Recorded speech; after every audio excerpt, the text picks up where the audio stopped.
বহু দেবদেবী এবং বহু ভগবানের চাপে পড়ে আমরা ভুলে যাই সনাতন ধর্মের মূল সৃষ্টিকর্তাকে। এই অস্পষ্টতা থেকে আমাদের মনে সৃষ্টি হয় গভীর হীনমন্যতার এবং এক পর্যায়ে নিজ ধর্মের প্রতি আস্থা হারিয়ে বিভিন্ন ফাঁদে পড়ে বা টাকার লোভে সনাতন ধর্ম ত্যাগ করা ও নাস্তিকতার খাতায় নাম লেখানো মোটেও অস্বাভাবিক নয়। তাহলে এই ফাঁদ থেকে বাঁচার উপায় কি? এই প্রশ্নের উত্তর হচ্ছে জ্ঞান, বিশুদ্ধ সনাতনী জ্ঞান। আপনি জেনে আনন্দিত হবেন যে সনাতন ধর্ম বিষয়ে কাউকে আকৃষ্ট করার জন্য কোনো প্রকার মিথ্যাচারের প্রয়োজন নেই। সনাতন ধর্মের প্রকৃত বিষয়গুলো প্রকৃতভাবে জানলে বা জানালেই যে কোনো মানুষ তার সমস্ত প্রশ্নের উত্তর পেয়ে যাবেন। মনে রাখবেন, যখন কোনো মানুষ সনাতন ধর্মের প্রকৃত সত্য বা তত্ত্বকে জানবে, তখন সে নাস্তিকতা বা ধর্ম পরিত্যাগ করার চিন্তা ছেড়ে আরও শক্তভাবে সনাতনত্বকে আঁকড়ে ধরবে। কারণ সনাতন ধর্ম নিয়ে সঠিকভাবে গবেষণা করলে আপনি এমন একটি বিষয়ও পাবেন না যেটা নিয়ে কারো কাছে লজ্জা পেতে হবে। প্রিয় দর্শক, সনাতনের শেকড়ের সন্ধানে আমাদের আজকের আয়োজন ঈশ্বর, ভগবান ও দেবতাদের বিষয়ে।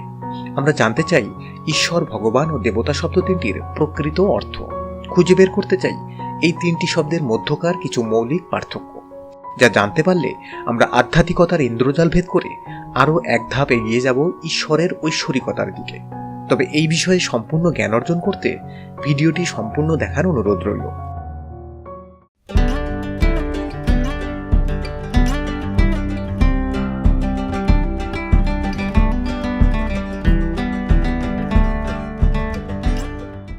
সনাতন শাস্ত্রের প্রধান তিনটি শব্দ হল ঈশ্বর, ভগবান এবং দেবতা। এদের মধ্যে দেবতা সম্পর্কে আমাদের মাঝে কিছু বিচ্ছিন্ন ধারণা থাকলেও ঈশ্বর ও ভগবান সম্পর্কে তেমন স্পষ্ট ধারণা দেখা যায় না। এই জ্ঞানের স্বল্পতার কারণে যখন আমাদের উপর বহু ঈশ্বরবাদের আরোপ লাগানো হয়, আমরা তখন তা নীরবে মেনে নিই। তাই আমাদেরকে প্রথমেই জানতে হবে ঈশ্বর, ভগবান ও দেবতার সংজ্ঞা। এই তিনটি সংজ্ঞা জানার পরেই আমরা তুলনামূলক আলোচনার মাধ্যমে জানতে পারব আমাদের প্রশ্নের সঠিক উত্তর। প্রথমেই আসুন ঈশ্বরকে তা জেনে নেওয়া যাক। ঈশ্বর হলেন এক, অব্যয় ও অদ্বিতীয়। তিনি অনাদির আদি, এক হয়েও তিনি বহুধা বিভূতিতে প্রকাশ। যেমন তিনি একদিকে সৃষ্টিকর্তা ও স্থিতিকর্তা, অন্যদিকে তিনি প্রলয়েরও কর্তা। ঈশ্বর হল জাগতিক ক্ষমতার সর্বোচ্চ অবস্থানে অবস্থানকারী কোনো অস্তিত্ব। আর্যদের স্মৃতিশাস্ত্রে মূলত ঈশ্বর বিষয়ে এভাবেই ধারণা দেওয়া হয়েছে।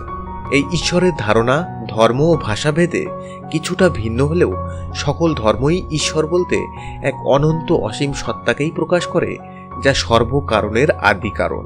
এবার আসুন জেনে নেওয়া যাক ভগবান কে। ভগ ও বান এই দুটি শব্দের সন্ধির ফলে মূলত ভগবান শব্দের উদ্ভব হয়েছে। ভগ শব্দের অর্থ ঐশ্বর্য এবং বান শব্দের অর্থ অধিকারী। অর্থাৎ যিনি ভগ তথা ঐশ্বর্যের অধিকারী তাকে আক্ষরিকভাবে বলা হয় ভগবান।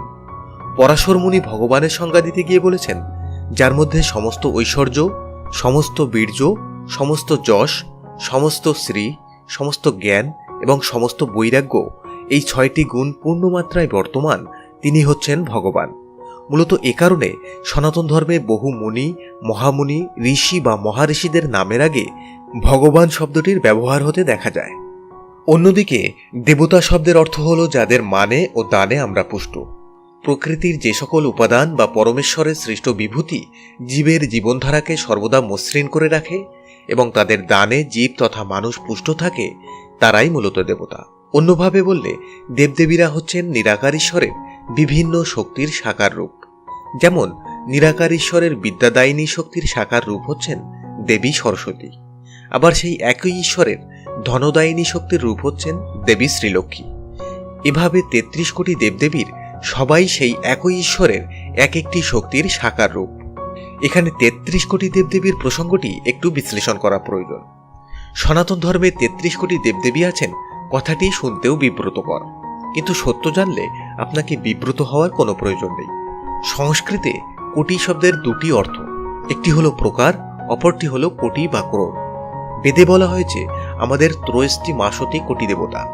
দুর্ভাগ্যজনকভাবে ত্রয়স্তি মাসতি শব্দটিকে বাংলায় ৩৩ অনুবাদ করা হলেও কোটি শব্দটিকে আর অনুবাদ করা হয়নি, যার ফলে ৩৩ প্রকার দেবদেবী হয়ে উঠলেন ৩৩ কোটি দেবদেবী। এই ৩৩ প্রকার দেবদেবী হচ্ছেন প্রথম ১২ প্রকার আদিত্য, এরপর আছেন ১১ প্রকার রুদ্র, এই একাদশ রুদ্রই হলেন মহাদেব শিবের বিভিন্ন রূপ। আরও আছেন ৮ প্রকার বসু, এই 8 প্রকার বসুকেই আমরা ছেলেবেলায় 8 অষ্টবসু পড়ে এসেছি, এবং সর্বশেষ আছেন 2 অশ্বিন। এই সব মিলিয়ে 33 প্রকার দেবদেবীকে 33 কোটি দেবদেবী বলে অভিহিত করা হয়ে থাকে। এবার আসুন মূল আলোচনায় যাওয়া যাক। যশ, বীর্য, ঐশ্বর্য, শ্রী, জ্ঞান ও বৈরাগ্য, এই 6টি গুণ যার মধ্যে থাকে তাকে বলা হয় ভগবান, আর সকল গুণ যার মধ্যে থাকে তাকে বলা হয় ঈশ্বর। কিন্তু সাধারণ মানুষ হিসেবে জন্ম নেওয়া কারো পক্ষে এই 6টি গুণ অর্জন করা সম্ভব নয়। শুধু অবতার রূপে জন্ম নেওয়া কারো পক্ষেই কেবল এই 6টি গুণ অর্জন করা সম্ভব। এছাড়াও প্রায় সব দেবতা এই 6টি গুণের অধিকারী। এজন্যই বলা হয় ভগবান রামচন্দ্র, ভগবান পরশুরাম ইত্যাদি। কিন্তু পরমেশ্বর বা ঈশ্বর বলা হয় শুধু মানব রূপে জন্মগ্রহণকারী শ্রীকৃষ্ণ এবং পরমব্রহ্ম বা ব্রহ্মকে। তাহলে এখানে দেখা যাচ্ছে যে ভগবান উপাধির অধিকারী শুধুমাত্র অবতারগণ এবং দেবতারা। তাহলে শ্রীকৃষ্ণকে একই সাথে ভগবান এবং ঈশ্বর বলা হচ্ছে কেন? হিসাবটা খুবই সহজ। অন্যান্য সব অবতার ছিলেন বিষ্ণুর আংশিক অবতার, কিন্তু শ্রীকৃষ্ণ ছিলেন শ্রীবিষ্ণুর পূর্ণাবতার। তাই কৃষ্ণের মধ্যে সকল গুণ বিদ্যমান ছিল বলেই তিনি ঈশ্বর, এবং যার মধ্যে সকল গুণ থাকে তার মধ্যে যে পূর্বের 6টি গুণ থাকবে সেটাই স্বাভাবিক। তাই শ্রীকৃষ্ণ নিজেই ঈশ্বর, আবার নিজেই ভগবান। এখন প্রশ্ন হচ্ছে, বিষ্ণুর পূর্ণ অবতার হলেও শ্রীকৃষ্ণ কিভাবে পূর্ণ ক্ষমতার অধিকারী ঈশ্বর হন? বিষ্ণু তো পরমব্রহ্ম তথা ব্রহ্মা, বিষ্ণু ও মহেশ্বরের একজন মাত্র। বিষ্ণুই যদি সর্বময় ক্ষমতার অধিকারী হবেন, তাহলে ব্রহ্মা এবং মহেশ্বরকে? এই ধারণাই সনাতন ধর্মের সৃষ্টিকর্তা সম্পর্কিত ধারণার সকল জটিলতার মূল। আমরা ব্রহ্ম বা ঈশ্বরকে 3টি ভাগে বিভক্ত করে এক একটি ভাগে 1/3 ক্ষমতাকে বন্টন করে দিয়েছি, এবং নানা আজগুবি গল্পের কাহিনী লিখে সেই 3 জনের মধ্যে নানা ঝগড়া বিবাদও লাগিয়ে দিয়েছি। ফলে তারা 3 জন সম্পূর্ণভাবে আলাদা 3টি সত্তাতে পরিণত হয়েছে। কিন্তু ব্যাপারটা মোটেও সেরকম নয়। নিরাকার ব্রহ্ম বা ঈশ্বর যখন সৃষ্টি করেন তখন তার নাম ব্রহ্মা, যখন পালন করেন তখন তার নাম বিষ্ণু, এবং যখন ধ্বংস করেন তখন তার নাম শিব বা মহেশ্বর। এই 3টি নাম 3টি আলাদা আলাদা সত্তা নয়, একই ঈশ্বরের আলাদা 3টি নাম মাত্র। এগুলোর প্রমাণ দেখা যায় শ্রী শ্রী গীতার অনেকগুলো শ্লোকে, যেগুলো আপনারা কিছুক্ষণ পরেই জানতে পারবেন। তার আগে আরও একটি উদাহরণ দিয়ে বিষয়টিকে স্পষ্ট করতে চাই। ধরুন, একজন মানুষ যখন খেতে ফসল ফলান তখন তিনি কৃষক।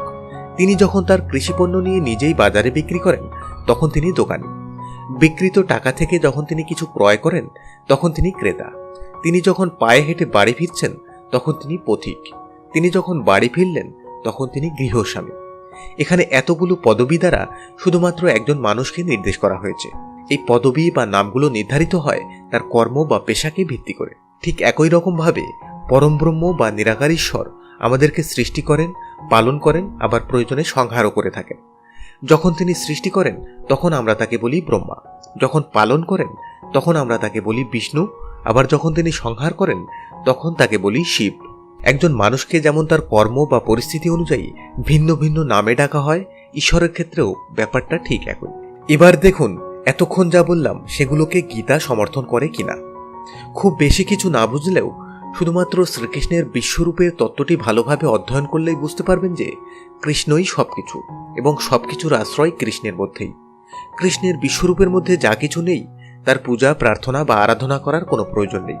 কিন্তু আমরা এই মূল তত্ত্ব না বুঝে শুধু বহু দেবতারই নয়, নির্বোধের মতো পার্থক্য করে চলেছি ব্রহ্মা, বিষ্ণু ও মহেশ্বরের মধ্যেও।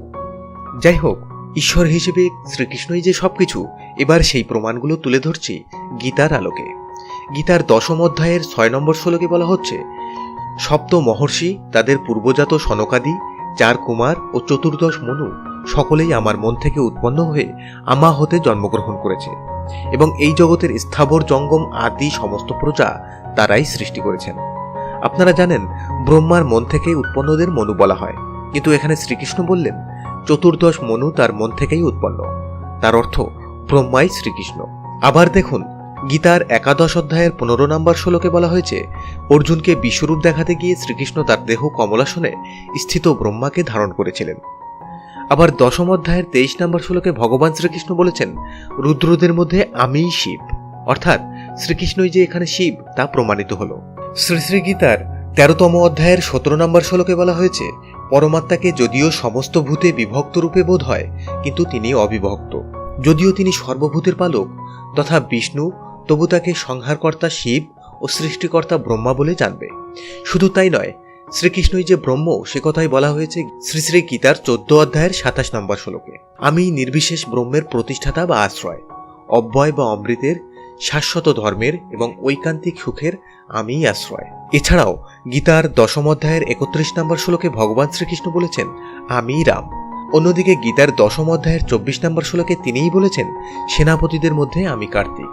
তবে এই বিষয়ে সবচেয়ে গুরুত্বপূর্ণ তথ্যটি হল গীতার 9 অধ্যায়ের 23 নম্বর শ্লোকে ভগবান শ্রীকৃষ্ণ বলেছেন, হে কৌন্তেয়, যারা অন্য দেবতার ভক্ত এবং শ্রদ্ধা সহকারে তাদের পূজা করে প্রকৃতপক্ষে তারা অবিধিপূর্বক আমারই পূজা করে। প্রিয় দর্শক, আশা করি ঈশ্বর, ভগবান ও দেবতাদের বিষয়ে আপনাদের মনে আর কোনো সংশয় রইল না। সনাতন ধর্মের মৌলিক বিষয়গুলো নিয়ে যদি আপনারও কোনো প্রশ্ন থাকে তাহলে কমেন্টে তা জানাতে পারেন।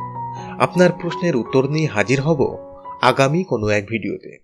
কেমন লাগলো আমাদের আজকের আয়োজন? ভালো লাগলে লাইক করুন, কমেন্ট করুন, শেয়ার করুন এবং অবশ্যই এই চ্যানেলটি সাবস্ক্রাইব করুন।